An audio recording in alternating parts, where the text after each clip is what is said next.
That signaled discussion among top administration officials centered on a U.S. strike on the Houthis in Yemen. The U.S. isn't the first to take on this Iran-backed rebel group. Saudi Arabia led 7 years of strikes against the group, which ended with a de facto ceasefire. Can the U.S. military succeed where the Saudi military failed? Joining me now is Elisabeth Kendall, a Middle East expert and the head of Girton College at Cambridge.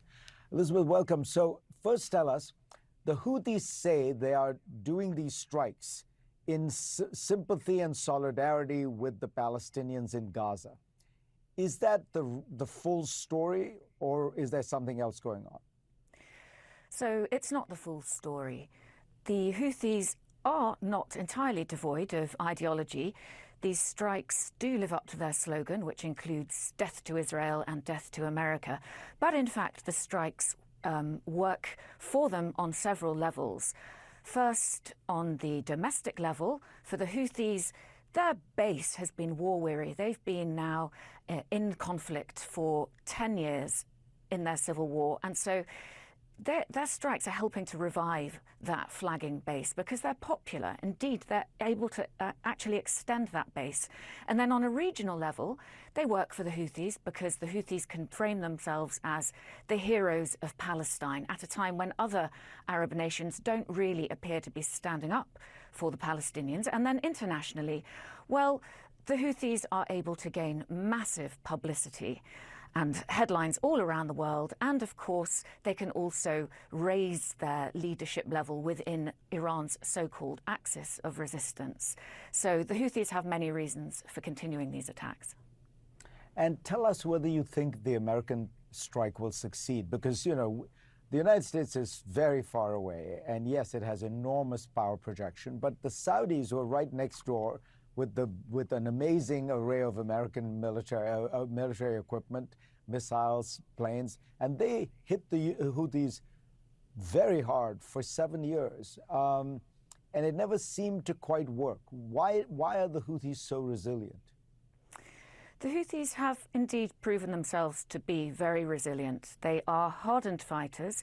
Not only have they been engaged in this civil war for 10 years, but in fact they've been at war on and off for over 20 years, since 2004. So they're well used to hiding their weapons away, to melting their leadership away into these strongholds that they have in the Northern Highlands.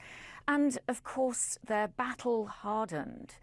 They have weathered over 25,000 strikes by Saudi Arabia in 7 of the last 10 years. They've weathered strikes by the United States and the United Kingdom for the last year, and also many strikes by Israel too, and yet they seem to have survived. And part of the reason for that is that they are highly confident. They do truly believe that they have God on their side. And they've seen what happened to the United States in Afghanistan, in Iraq. They feel that they can win too.